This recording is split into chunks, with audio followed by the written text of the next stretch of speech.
You're listening to the Mile You're In podcast. Everything running related from 100 meters to 100 miles. And now, here's your host, Phil Patterson Jr.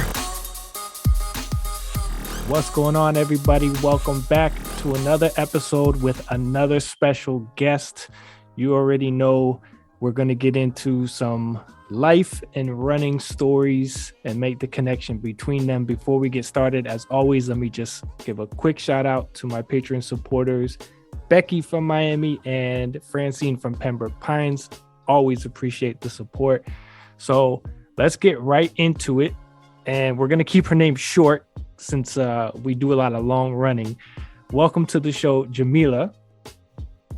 Yes. Hello, everyone. So before we actually get into what we're going to talk about, go ahead and introduce yourself. Tell us a little bit about you, who you are, what you do. All right. My name is Jameelah Abdul-Rahim Mujaahid. I am a mom of 6. I have 5 biological children and a stepdaughter. So a lot of people get that confused. They be like, but that's what it is. And I am an ultra runner, so they tell me. And that's about it. Well, I have to admit, the first time I met you, it was at the Wildcat Ultra, and it's a perfect story. I always think, every time I remember that race and that experience, it's a don't judge a book by its cover moment, because I seen you out there, and the first time I saw you, you didn't even have shoes on. You had on like these colorful, I think, Injinji socks, and I'm like, what is she doing?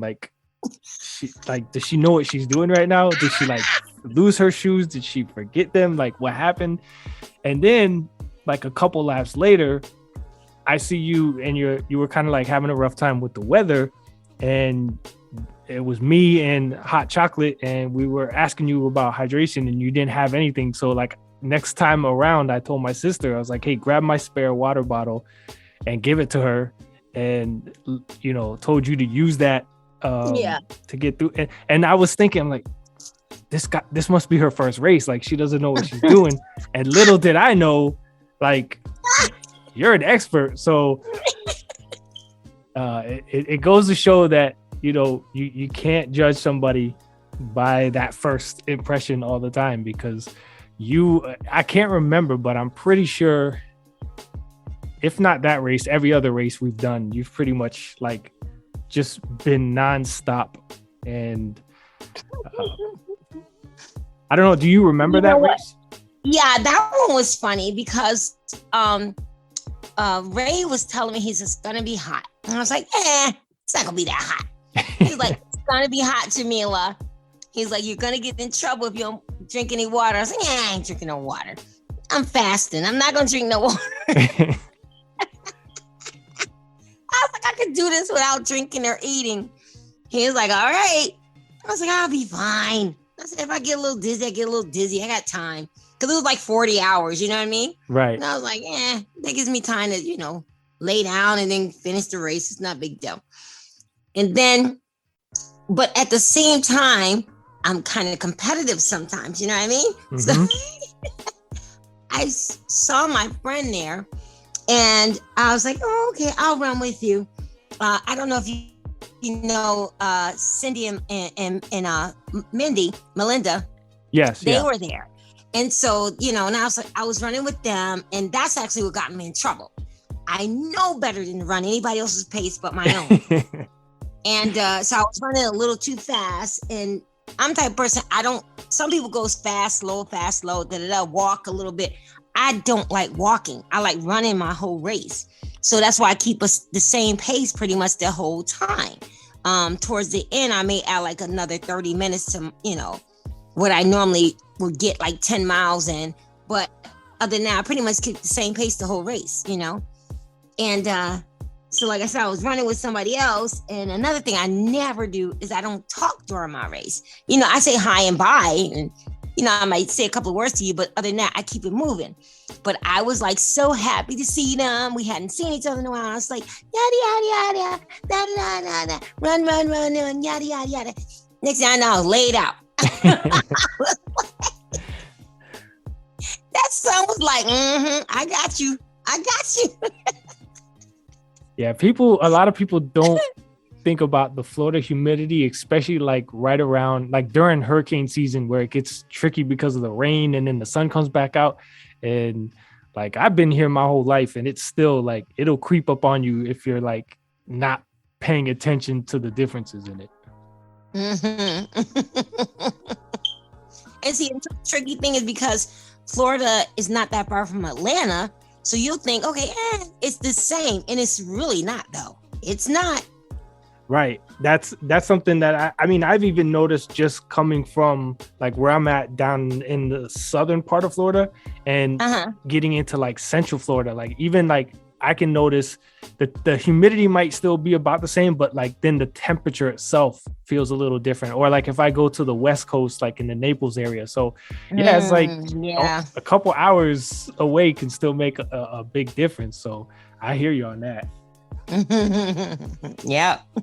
So your intro was you definitely you kept it short. So we're gonna get into it now.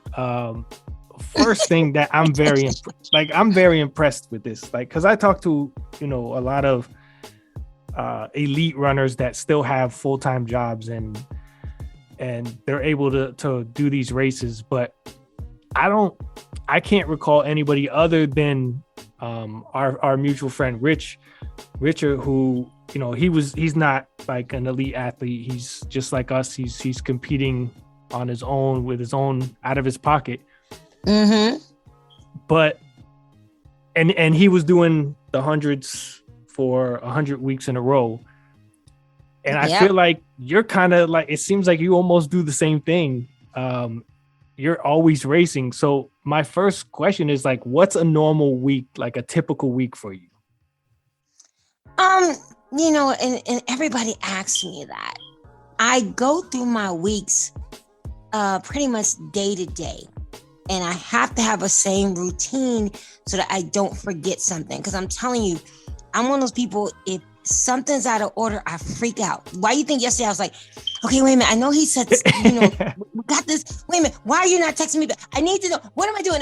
I'm that person. So anything that's not on a regular basis freaks me out. That's why I keep doing the same thing.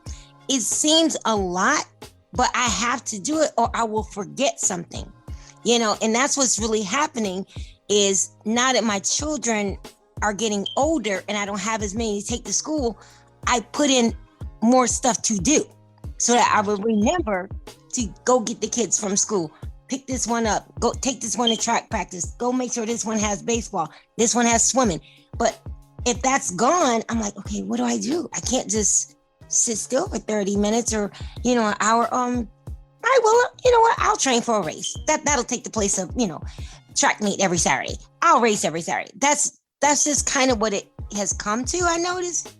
And I don't like to even use this word, but it is. I'm addicted to routine. And so since I don't have the kids' routine, I got to put my own routine in to keep me doing something. So that's what I've noticed. That's why. And I'm not really big, and not that anything's wrong with social media, but I'm not a real big social media person. Like I'll post and I'm out of there because that won't keep my attention. I need something that's going to keep my attention in a way that I feel like I'm doing something. Scrolling through social media, I don't feel like I'm doing anything. You know what I mean? Gotcha. I like keeping up with my friends. I like talking to them. But if I can't talk to you, that gets kind of boring to me, So that's what a daily routine for me would be like. Literally getting up at 3, starting dinner, go back to bed. You know what I mean? Then I have to be at work at 5. I've been doing the 5 a.m.s for almost 30 years. See, clockwork. There's my son. So, but look, this is my house. I'm so sorry. But anyway, so it's like, then I have to be at work at 5:45. So I leave at 5 all the time because you just never know. It might be a traffic or maybe security is new and doesn't know who I am or whatever. So I just leave at the same time all the time. And it always allows me to be at the gym before anybody else because I never want that feeling of, a member sitting outside waiting on me to open the gym. So, and even on the days that I don't have to open, I still go and get up all the time, so that way I don't ever forget my get up days, So after I'm at the gym, then I teach a couple of classes, leave there, depending on, what day it is. Some days I volunteer at the Y. Some days I volunteer at the church, giving out food to the homeless. And then it's like I got to go back to work, teach a couple of more classes, then get the kids from school, whoever has what, going to that, then come home, everybody eats, whatever. And then it's like, okay, start everybody get in the bed. Let's go to bed. All right. Or if I had to, do something with the dog or something outside, but that's the daily routine. You know what I mean? It's like I'm literally out of the house for about 15 hours every day, so that's why the ultra running kind of like works for me. Cause like the first, all of daylight, I'm up moving. So all of daylight at a race, I'm up moving. It's the exact same thing, So that answers, because that was going to be my next question. Like, does your work routine and your daily life schedule factor into helping you? Because you and I know you gotta, battling sleep and being on your feet all that time. So I would imagine that type of schedule that you go through prepares you and keeps you ready each weekend. I think it does. I really do think it does. And that's why it's hard for me to stay up at night at races, because my routine here is, I get 4 hours of sleep. Right. So somewhere in the race, I'm asleep for those 4 hours. It's just, I might break them up, but my body is so used to doing the exact same thing. It is what it is, Right. And so then those morning workouts, do you do any, or when, like, do you run at all during the week, or is it pretty much just the race weekends? That's when you do your running. No, I run during the week. I run twice a week. I run twice during the week. And then the rest of the time I bike and swim. Okay. So you mix it up. I run during the week. Yeah. Cause that was something else I wondered, like, how does she find the time? Because I would think if you're racing as much as you do, at least knowing my body, that I could probably get away with not running much during the week, because I'm putting in so much mileage during the weekend that by the time my body recovers, it's time to get ready for the next race anyway. So it's like, all right, I'm just running like 2 days a week, technically, Saturday through Sunday, and just recovering and doing maybe other cross-training type activities to stay moving. Well, and I probably can not do it, but like I said, my job itself is physical fitness. Right. So I have to stay at a certain level. You can't teach 6 and 7 and 8 classes without being in shape. Even if you run in every weekend, that's not enough, because running is only a certain aspect of the way that you move your body. When I'm teaching my classes, I'm doing push-ups, I'm doing abs, we're doing squats and lunges, so it's certain other aspects that I have to have my body at a certain level. And just me, I've always been that teacher. I'm not that walk around teacher.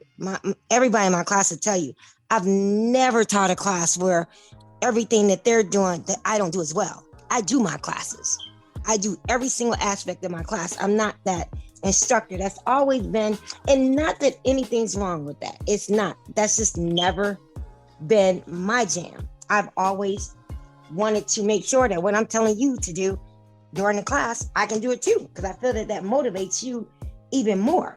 That if I'm moving, you'll move, versus me saying, okay, give me 15 more. No, look, we doing this together. Team workout. Let's go. Come on. Look, I'm sweating just as much as you. I'm breathing hard too. No, you count sometime. I'm tired. You count. So I've always been that instructor. So I don't think that if I took a day off, I think that might, I really don't know what that would do, but I'm not really willing to take that chance right now. And my body is conditioned to let me know when it needs to rest. Like literally, I'm serious. I might be going strong for 6 months straight. And then out of nowhere, it's like, dang, why can't I you know what? Nah, I'm canceling everything today. I'm good. I'm staying in bed. So it's not like I'm one of those type of people that don't listen to my body. I do. I'm very in tune with my body.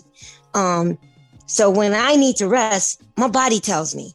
I don't let other people tell me. I don't let, somebody else's workout tell me when to rest. I don't let somebody else's, definition of what rest should be. I don't go by that. When God say sleep, that's when I go to sleep. When God say keep moving, I keep moving, and it's worked for me all this time. So, like they say, if it's not broken, leave it alone. There you go. And that was why I wanted to ask, because it's always been something I wonder, like, especially like Camille Herron, like when I see how often she runs and just her schedule, I'm like, how does she find the time? Because I see the amount of miles she puts in on a yearly basis. And I'm like, how do you find the time to, I understand she's way faster and she's going to complete those runs faster than we would, but still it's like, that's still time consuming.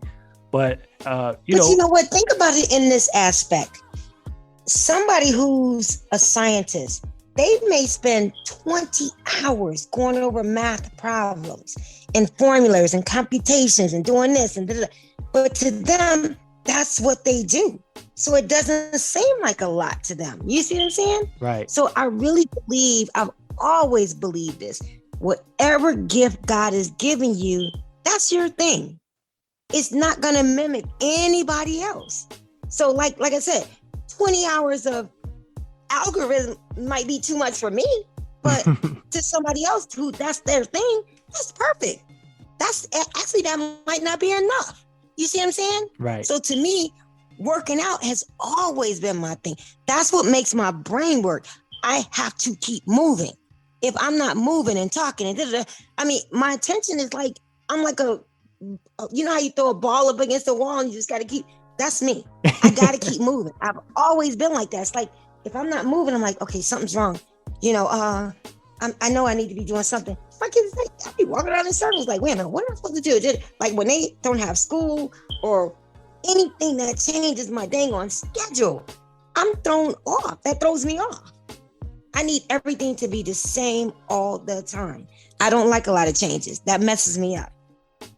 So it is what it is. Well, I can relate, because I've had many people tell me I have an addictive personality, and I would like to think I'm somewhat flexible to change. Ultra running has definitely helped me with that, because things change on the fly and you have to adapt if you want to finish the race. But I'm the same way, where if things don't, that's why when like you said, when you messaged me yesterday, I started looking and I'm like, wait, do I have the days off? Because my, like, normally I choose Wednesdays because it's the one day I can have quiet time at the house to record. But my wife's sick, so she was home with my son. So my routine was kind of different than it normally is on a Wednesday. So even I was like, wait, do I have the days mixed up? So, well, you know what happened? Remember our last conversation? I said, the day before, send me a friendly reminder. So when you messaged me on Monday, I'm like, that's the day before. Oh, okay. So okay, I must got Wednesday wrong. It got to be Tuesday. So I'm looking at my calendar. I said, oh, so I wrote it down wrong. So that's why, you know what I mean? It's like, I'm a pen and paper person. I got sticky notes all over the place. And our last conversation, I said, give me 1 day reminder. You messaged me on Monday, so you messed me up. It's my fault. I did. You're supposed to message me on Tuesday. Oh man. Well, the next thing I wanted to talk about, and you had mentioned it, about the competitiveness within you. I've seen some of your results because, like you said, you don't post too much. So unless I see you post or I happen to just check results and see your name pop up at that race, there's been races where you're first overall or within the podium. And then there's races I've seen most recently that I can remember. Actually, I think this weekend you just had one. And last time I saw you at Wildcat, you were the dead last. So it makes me wonder, like, especially since you mentioned the competitiveness, when you know you're not competing for that, top spot, how do you handle that mentally to say, okay, time to dial back and refocus? Like what goes through your mindset at that point to prepare for the rest of the race?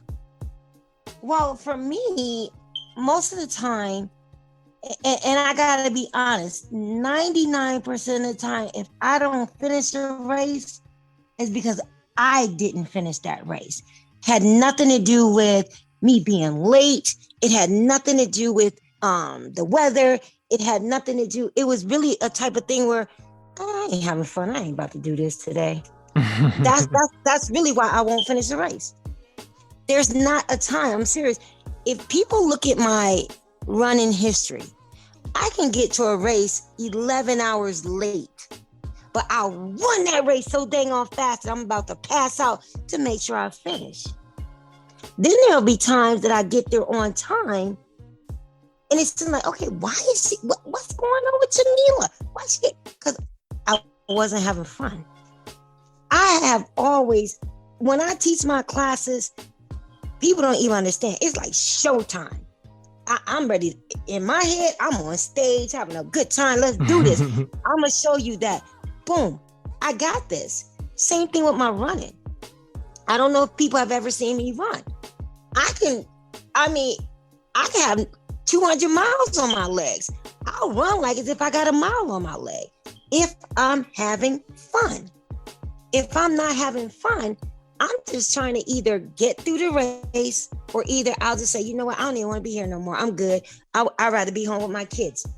I'll do that. And it's not so much as I gotta finish it. You know what I mean? I'm not that person. I could care less what people think. I could care less about, oh, you gotta be at this place. You gotta keep up this pace. You've been running this amount of years. You should be able to do this or another. Player, if you really could do what I do on a daily basis, there's very few people who could stand in my shoes. I promise you, even when I come in dead last, it's very few who can stand in my shoes. You are not going to tell me that every single race that I go to, when I'm driving 8 hours, 12 hours, 15 hours, go run the race for 30 hours, drive back home 12, 15 hours, be back at work on time, 5 a.m. that morning, all day long rolling until I'm racing again that next Friday, that next Saturday morning. It's not a lot of people that could do that. So I don't care what place I come in. The point that I'm there, the point that I'm running, the point that I'm still up and moving, and I get there safely. People don't even understand. You can be so tired that you don't even get to work safe. You think I'm worried about finishing a race? No, player, I go to the races to have a good time. I go to a race to show my appreciation to God that thank you for giving me such strength. And then I actually like running. I like running. It's not about, the podium finishes for me. Yeah, those are cute. I like them. But people will tell you, I don't even know where them dang on medals and stuff are. I take a picture of them, but I promise you, if you came in my house, you'd be like, wait a minute, where they at? I don't know. Your guess is good as mine. Look, last time I moved, I probably threw them away. I don't know, because the medal themselves don't mean that to me. That's not what they mean to me. What means, a lot to me is that I was able to connect with people through that race. I raced and had a good time. I got there safely. I got back home safely. That's what's important to me. Not that little bling. it's cute, and I know people like that. So I don't want to make it seem like, I'm putting down what's important to somebody else or what someone else gets. But that's not my thing. My thing is always being able to say, I appreciated you, God, what you gave me, what you let me do. Because every single thing that I do, I promise you, that's through God. That's not me. That's not me. You think the average person can work as much as I do as much as I do, and always come away okay? People be laughing. She had another accident. I had an accident, but I was still here to tell you the story about it. Mm-hmm. The car can be replaced. There's only one of me. I was saved to go home to them children I got. They ain't have to bury their mom. Do you see what I'm saying? Mm-hmm. So those are the important things to me. A lot of times we get caught up in the outside stuff versus what's really the important things. The important things is that you finished the race, or that the fact that you were able to run 50 miles and didn't break down, and you still were able to walk the next day. You got some people who can't even run 50 seconds because they don't have legs. You see what I'm saying? Right.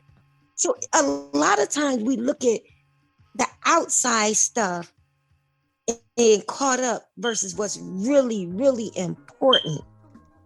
Racing is something that's a blessing. That's a hobby. My races don't pay not a bill up in this camp. I promise you they don't. They don't pay a bill up in this camp. So that's something that God just said, okay, you want to do this? I'm going to let you go. I'll make sure you get through the week good. Everything's paid. I'm going to let you go. So I guess I don't get caught up in it. I feel I don't. I just have a good time. That's why I'm always laughing and smiling. And I have a good time.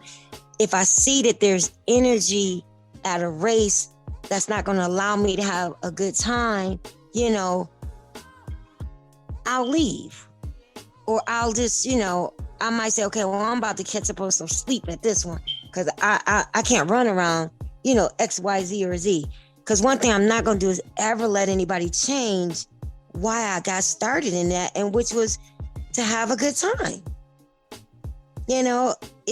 I like it. I have a good time. And when I say competitiveness, it's my competitiveness against me, because I know what I'm capable of doing.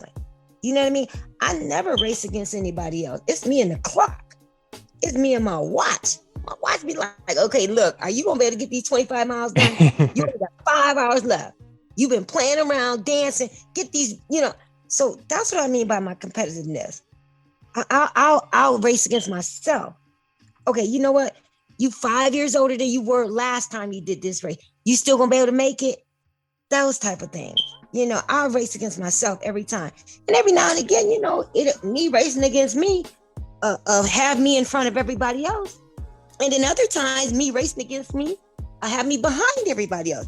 But at the end of the day, every single time you see me come across that finish line, whether if I made it on time or not, guess what you're going to always see me doing? Smiling. Because I'm happy as I don't know what that God got me through that. That's a blessing. Do you know how many people who have ran a race and actually probably died? Mm-hmm. Who ran a race and they got bit by a snake? Who ran a race and a bear attacked them? Those are the things that we kind of forget. Happily we forget it because we don't want it to happen. But, you can have a heart attack at a race. Or you can never run again. So, yeah, it's all good.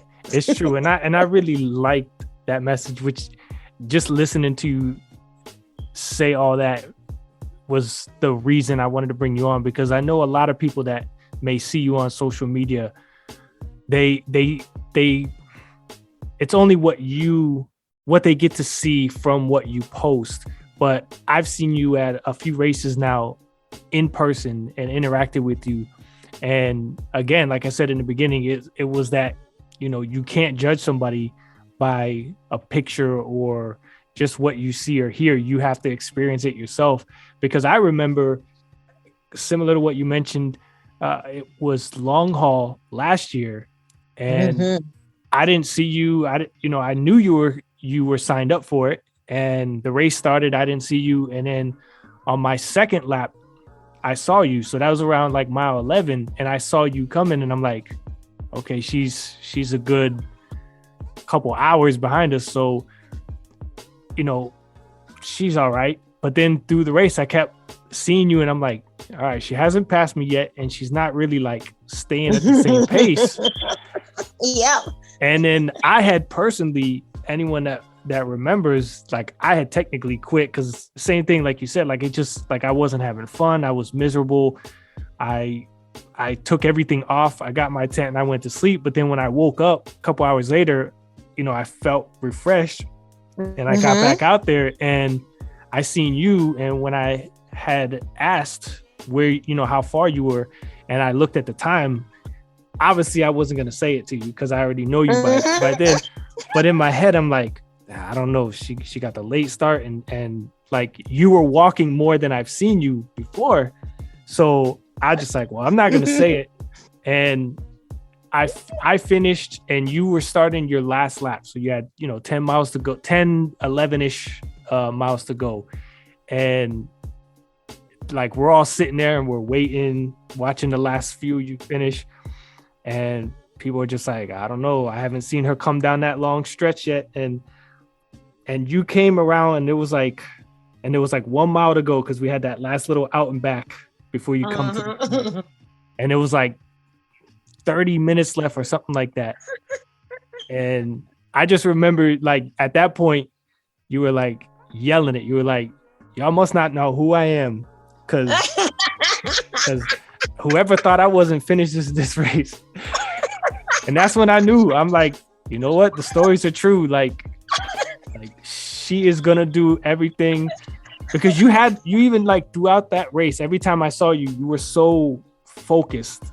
And there were times that I said hi to you or just, just acknowledge you, and you were like in the zone, like, and I was like, I knew you, that it wasn't like you being rude or anything. It was just, you were in that zone, and you were determined to do what you came to do.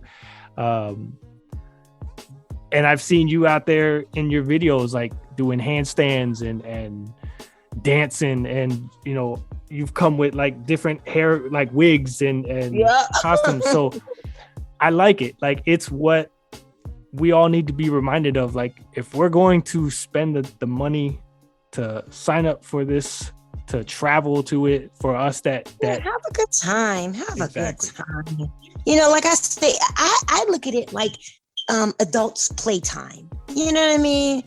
Why not have a good time? So what if you don't finish? So what?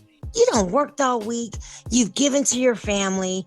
You've done everything that everybody else has told you to do as far as society. Like, we're good people. We go to work. You know what I'm saying? We follow the rules. We we're doing everything we're supposed to do. So you mean on the weekend, I can't just let it all hang out and have a good time?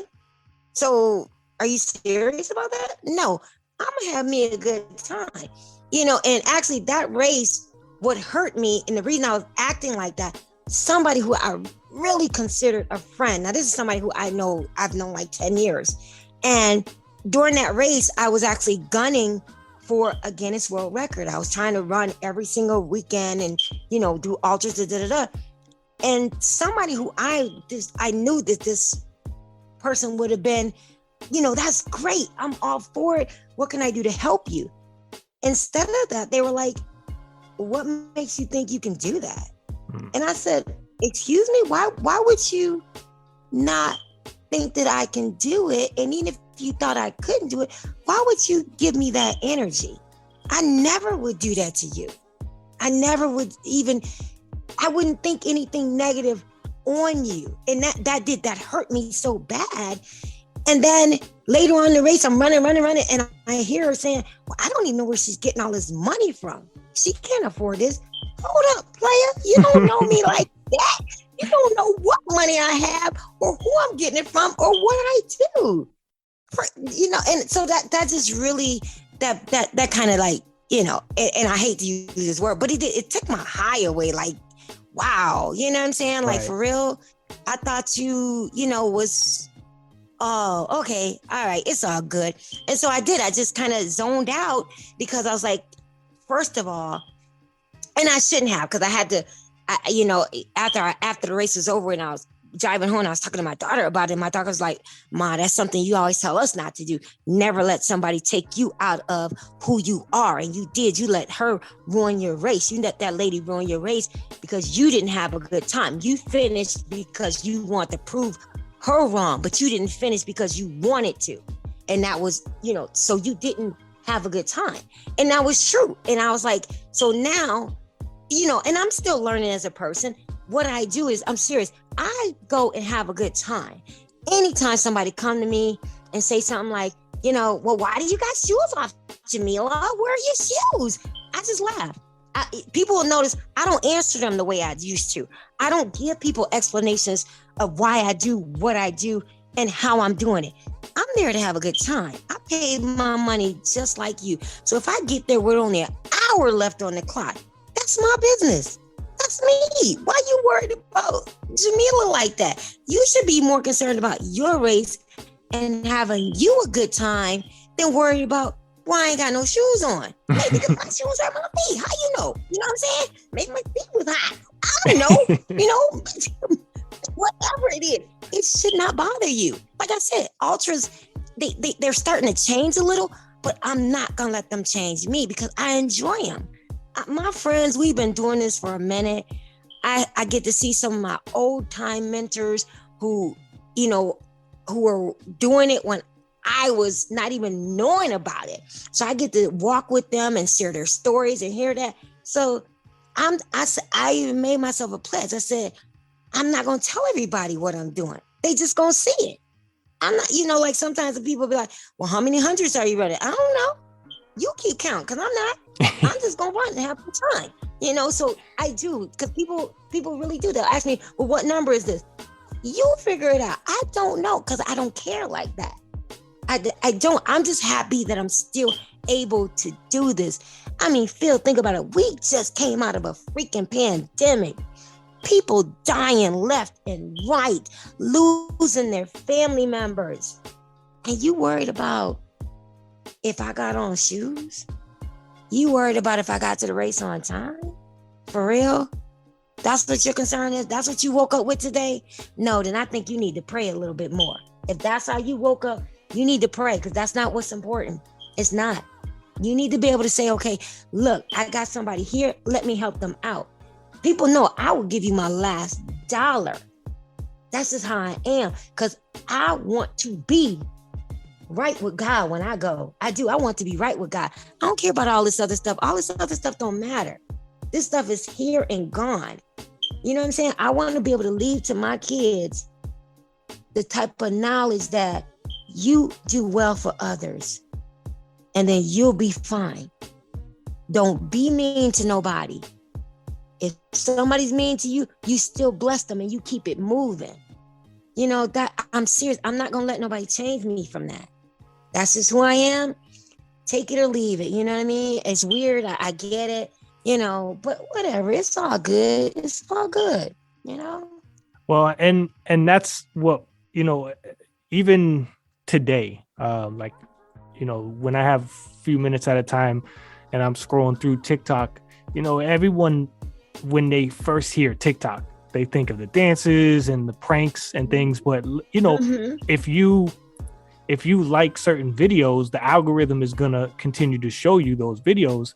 And sure, Mm-hmm. some of those will pop up on my timeline. But lately, I've been seeing a lot of videos that, and it's what made me want to bring you on the show, because I know this about you already, but I kept seeing these videos of certain people that were helping people in need. And, I saw one again today where this guy, he set up the camera hidden so the lady wasn't going to see it, but he was like, hey, the first person that pulls up at this pump, I'm going to bless him.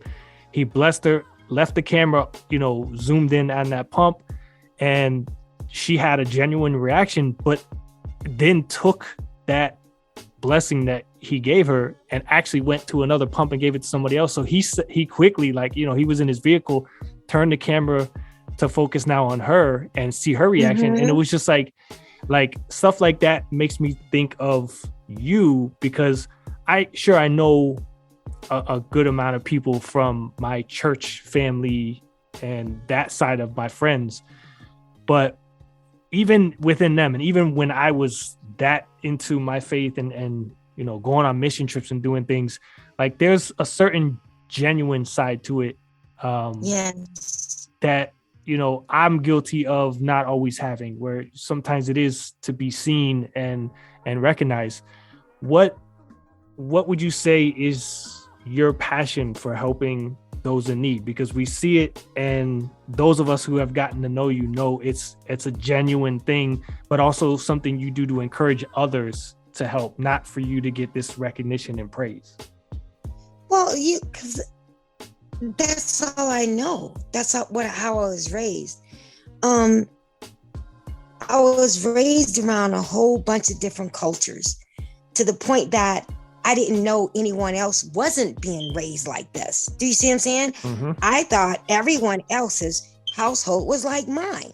We had Persians people. We had, Jamaican people come over. We had white people. We had black people. We had, Palestinians. We had every kind of nationality in our house all the time.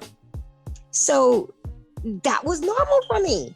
I'm thinking everybody goes horseback riding with all their friends. I'm thinking everybody else, goes and gives away their clothes when they can't fit them anymore. My dad had us doing that when we were little. We would get brand new gifts and we would have to go give one away. You always gave something to someone else. That's all I ever knew. So I thought everyone was like that. And I'm telling you that once I started getting older and recognizing, wait a minute, not everybody's like this. Wait, hold up. This is not cool. So for a minute, I got caught up with the wrong crowd. I'm not going to lie. Like, all kids do. But as quickly as I got caught up with trying to be big and bad, I saw the hurt in my mom and dad's eyes. And I'll never forget that. And I won't do that again. I won't ever do that again. Nobody can make me be mean to somebody, because I saw the pain it caused my parents. And I'm not going to do that. That's just not going to be me. So I see the joy that it brings my parents when we do good things. Do you see what I'm saying? Because my mom does good things. That's how my mom is. She's going to give you everything. She don't care if you're a bum off the street. And as she's gotten older, we do worry about her now because, she's in her 80s and she still be like, come on in, get something to eat. Like, no, you do that to everybody. What? You gotta go. She don't care. Come on in, baby. Come on in. That's my mother. My dad, same thing. Oh my goodness. My father actually got robbed by these young boys and still was like, that's all right. Y'all going to have everything in my wallet. Just give my license back. I don't want to go get another license. This is my dad. Wow. Mm. And we like, Daddy, he's like, well, it's going to be all right. Trust me, it's going to be all right. Everything they took, I can get right back. I'm still working. It's okay. Which he does. My dad still be calling himself going to work. We like, really, Dad? I really don't think you need to go to work anymore. You know what I'm saying? But these are my parents. My sisters, they're the same way. That's just how my family is. You know what I mean? And I want my children to be the same way. That's why my kids know I freak out when they are like mean to each other. Cause kids go through their little phases and everything like that. I'm like, no. You gonna play with your brother. I don't care if you are 22. You go in there and you play with him. He's 13. I make them still interact with each other. And I interact with them. I'm goofy with my kids. I play with my kids. My kids know there's nothing we can't discuss in this house. Nothing. Everything's on the table. You want to know something? You come and ask me. I'll tell you for real how it is. You see what I'm saying? It just brings me joy to be that way, because that's all I know. I don't know be mean to somebody for what? That takes a lot of effort to be all mean and cranky and your face be all crunched up. I like that. You know what I'm saying? Laugh. It's okay. I'm proud of being goofy and fun and dancing and just whatever. And I can't dance, but you can't tell me that because me and Janet Jackson have to go as far as I know. I got you, boo. That's just me. It's all good. You know what I'm saying? And like I said, I'd rather put joy into the world than be another person to hurt somebody. That's easy to do, to hurt somebody. It's harder to keep on smiling even if you see somebody trying to hurt you. That's harder. But you know what? That's what God wants us to do. That's what he wants us to do. So that's what you do. It is what it is. Well, I'm telling you, it's inspiring not only to those of us that see it, maybe at a race or on your social media, or I'm sure coworkers, people in your class, but I know, especially being a newer father, my son just turned 3, and now he's getting to that age where he can start speaking and responding in certain ways. And I know it's gonna, we're getting to that point where he's going to be more attentive to things I say and do. And like that, I have to set the right example. So, I wondered, especially with the routine that you keep up and what you do on a daily basis, and then go and do something that maybe not in your mind, but to others is inspiring and motivating and encouraging to chase their own dreams. How does your family respond to that? And do they acknowledge and tell you? I know you mentioned your daughter mentioning doing it for you and not for others. What is that response like with your family, seeing everything that you put in on a day-to-day basis? I got a lot of family support. We're very close. And that's just how my dad raised us. Me and my sisters had to be each other's best friends, because why would you put someone else in front of your sister? If you can, forgive someone else, you should be able to forgive your sister. If you can forgive, X, Y, and Z, you should be able to talk, that's just how we are. So my kids are the same way, and they watch me and hear me. They know everything I say, I do. And I keep telling them to do it too, and that's just, like I said, I won't accept anything else. You're going to have to explain to me, why can't you be nice to this person? Okay, why can't you get through to this person? Okay, no, you're not going to fight this person.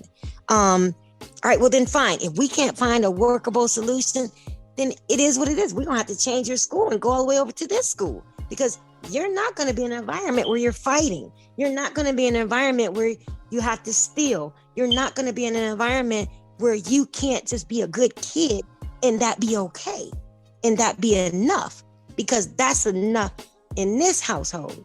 So I'll keep, searching till it's enough every place my kids go, every place that I go. So, you know what I mean? There's just no other way for me. There's just no other way for my children to be. Now, of course, once they get, 35, 40 years old, if they change, which they still gonna have to answer their mama. I'm still gonna be right there, My son is 27 years old. He knows. I'll be like, did you check in? You did not call me back. I need you to check in. What's going on? Okay, do I need to pull up extra spot? Because my kids know I'll do that. That's just me. I'm not going anywhere. As far as God has told me, if mama's here, we're gonna be able to figure this thing out on the right way. We're going to be able to figure this out on the right way. They know they got me. I'm their back. They don't have to fight. They don't have to do anything negative. They don't have to steal.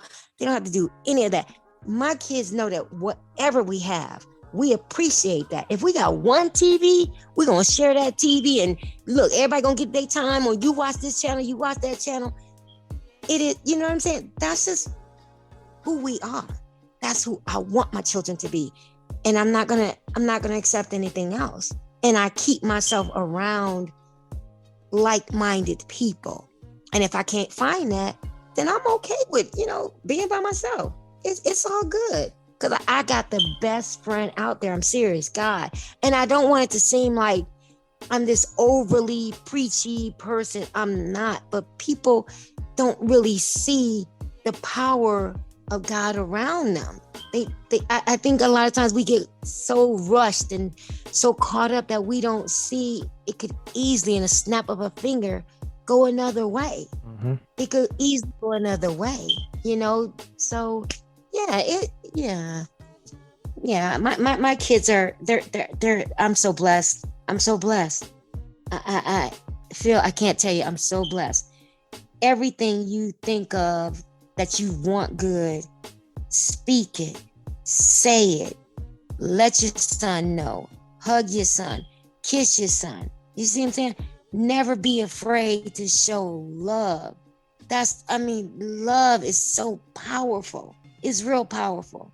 I'm telling you, I done been in some sticky situations because I'm not rich. I done lived in some areas where it's like, ooh, I don't know about that one. But because I've always been nice to people, I've never had to worry about, I can walk right through the drug deal and they don't bother me. Oh, that's just Miss J.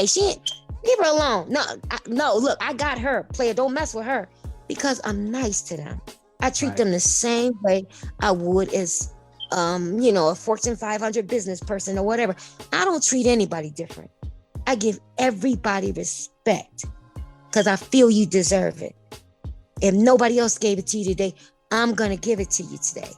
And maybe just me giving it to you might change you. You just never know. Try something different. Try love for a change.